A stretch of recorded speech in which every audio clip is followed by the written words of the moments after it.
Salam damai sejahtera di dalam Tuhan kita Yesus Kristus. Shalom, selamat pagi dan semangat pagi. Jumpa kembali dalam renungan pagi kita hari ini 14 Maret 2022.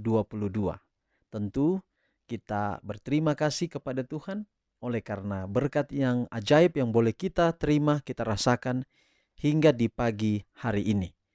Baik saudaraku yang kekasih, kita akan dengarkan pekabaran kita di pagi hari ini 14 Maret 2022 dengan judul Dia akan membawa kembali yang hilang. Dia akan membawa kembali yang hilang. Sebelum kita lanjutkan, mari kita berdoa.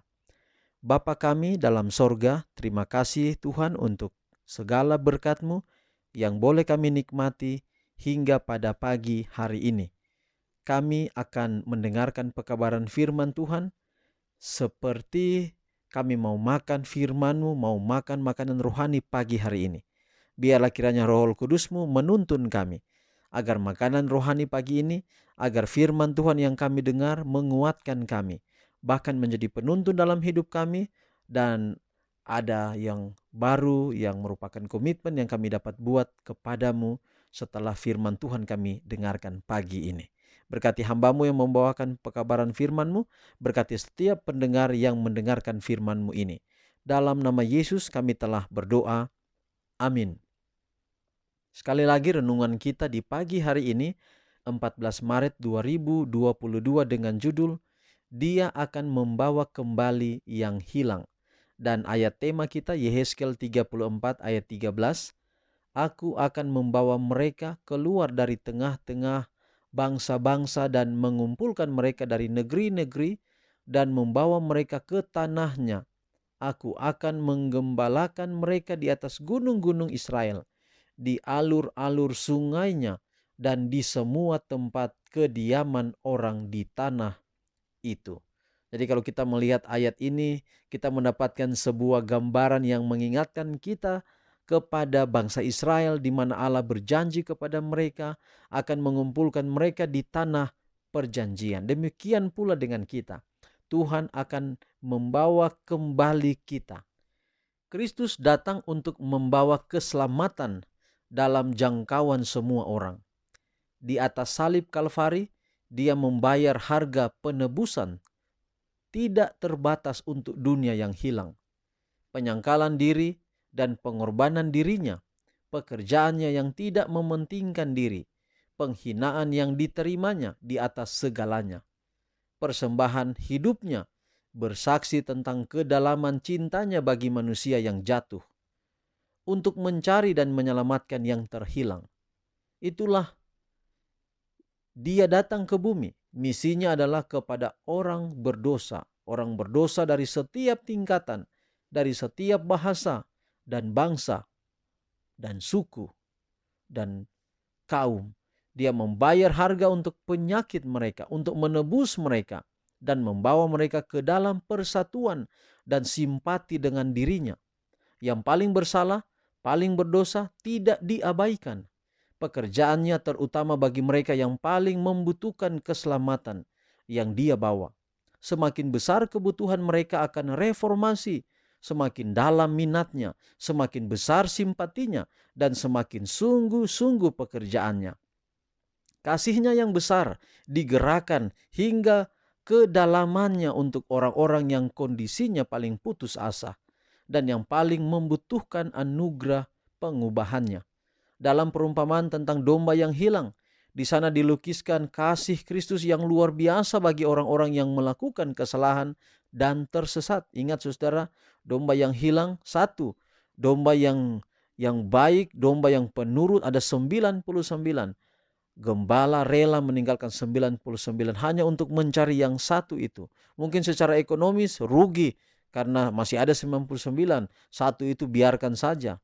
Tetapi soal keselamatan, soal mencari yang hilang, gembala yaitu Yesus Kristus, walaupun hanya satu tersesat, Dia berupaya untuk mendapatkannya kembali. Dia tidak memilih untuk tinggal bersama mereka yang menerima keselamatannya, yang 99 tadi, melimpahkan semua upayanya kepada mereka dan menerima rasa syukur dan cinta mereka.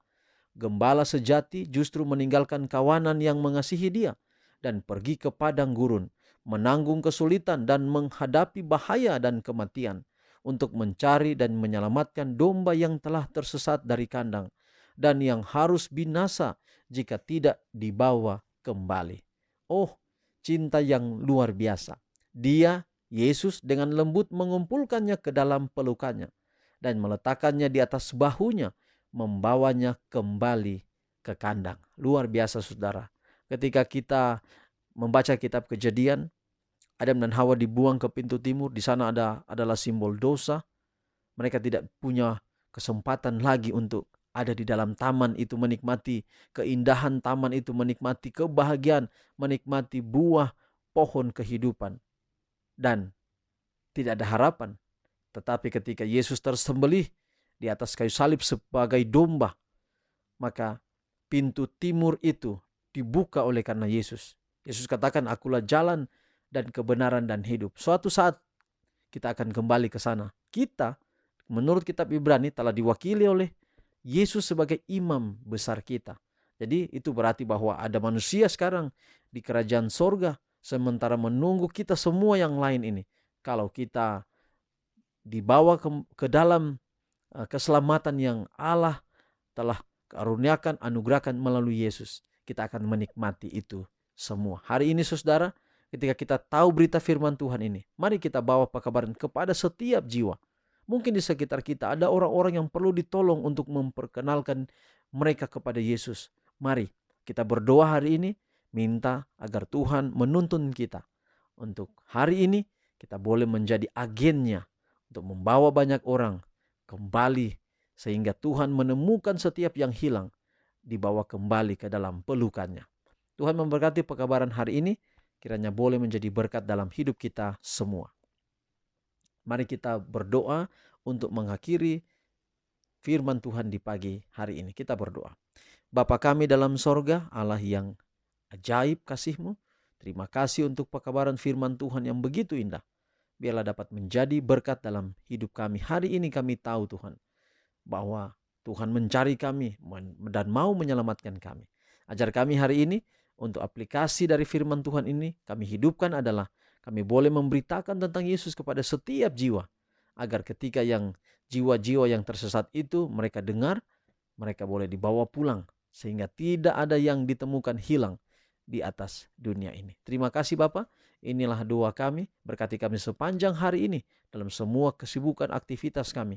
Kami taruh ke dalam tangan Tuhan. Letakkan tangan-Mu di atas kepala kami, dan biarlah berkat janji keimamatan sorga jadi bagian kami semua. Tuhan memberkati Engkau dan melindungi Engkau.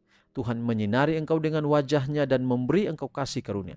Tuhan menghadapkan wajah-Nya kepadamu dan memberi Engkau damai sejahtera. Terpujilah nama Tuhan. Dalam nama Yesus kami telah berdoa. Amin. Demikian pekabaran di pagi ini, 14 Maret 2022. Tuhan memberkati kita semua. Sampai jumpa besok. Shalom.